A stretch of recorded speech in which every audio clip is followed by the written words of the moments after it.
আমি তো এগুলো তো শোনার সুযোগ সৌভাগ্য হয়নি।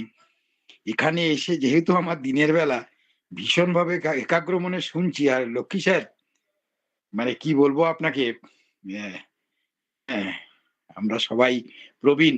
তা না হলে পায়ের ধুলো নিতাম আরকি। আপনি মানে সত্যি বাবা আচ্ছা, এত পায়ে ধুলো না, আপনারও না, কম না, আপনি মূল্যবান নয়। আপনি আপনি প্রণম্য, আপনি প্রণম্য। এক্ষেত্রে মানে একেক জ্ঞানে প্রণম্য আপনি। জ্ঞানে প্রণম্য। এই যে ধরুন আপনি আজকে এতগুলো প্রবীণকে শুধু গীতা পাঠ করা বা কিভাবে স্পষ্ট উচ্চারণ হবে তার অর্থ এগুলো নয় তো। এই যে এতগুলো মানুষ একসাথে গীতামুখী হচ্ছে, না, গীতামুখী মানে ভগবতমুখী। এর তো ভগবতমুখী পুরো এটা কৃতিত্ব তো মানে পুরা কৃতিত্ব, শান্তনুর শান্তনু। পুরা কৃতিত্ব শান্তনুর, পুরা কৃতিত্ব শান্তনুর। আমি এটা হ্যাঁ, যার শান্তনুকেই কাছে কৃতিত্ব যেটুকু দেব। আছে ও তো বার করে নিচ্ছে না। আমার কথা হচ্ছে একটা জিনিস দেখুন, আমি আমি শান্তনুকে এইজন্য মাঝে, মাঝে আমি ভাবি এগুলো নিয়ে।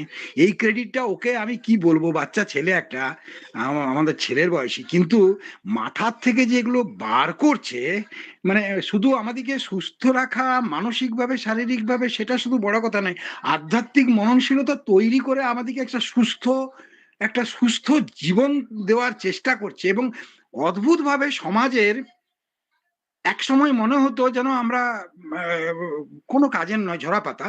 কিন্তু সেই মানুষগুলোকে বৃদ্ধাবতার বানিয়েছে ওই। এবং কার কাছ থেকে কতটুকু পাওয়া যাবে এবং কতটুকু নির্যাস নিয়ে সমাজের আমাদের মতো মানুষদের কাজে লাগানো যাবে, সেই রিসার্চটা, সেই গবেষণাটা, মানে হ্যাটস অফ শান্তনু। অনেক সে আশীর্বাদ অবশ্যই। রইলো, তুমি জীবনে অনেক বড় হও, বড় হও। আমাদের সাথে থেকো, মানে এতগুলো মানুষের মানে আমি কথা বলছি, আমি খুব ভীষণভাবে আবেগপ্লুত হয়ে যাচ্ছি। মানে এতগুলো মানুষের আশীর্বাদ তোমার আগামী জীবনের পথকে আরো মানে সুন্দর করুক আরকি। ভালো থেকো। সবাইকে নিয়ে এভাবে ভালো, ভালো থেকো, সুস্থ থেকো। বাবা-মা শুধু আজকে দিলীপ স্যার বা আলপনা ম্যাডাম শুধু নয়, আজকে সবাই, আমরা যেন সবাই মিলেই আ আ তোমার বাবা-মায়ের জায়গায় চলে গেছি এবং তুমি আমাদের সকলের সন্তান হয়ে গেছো। এটা আমার কাছে ভীষণ বড় পাওনা।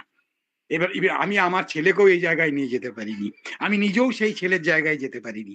Hats off. ভালো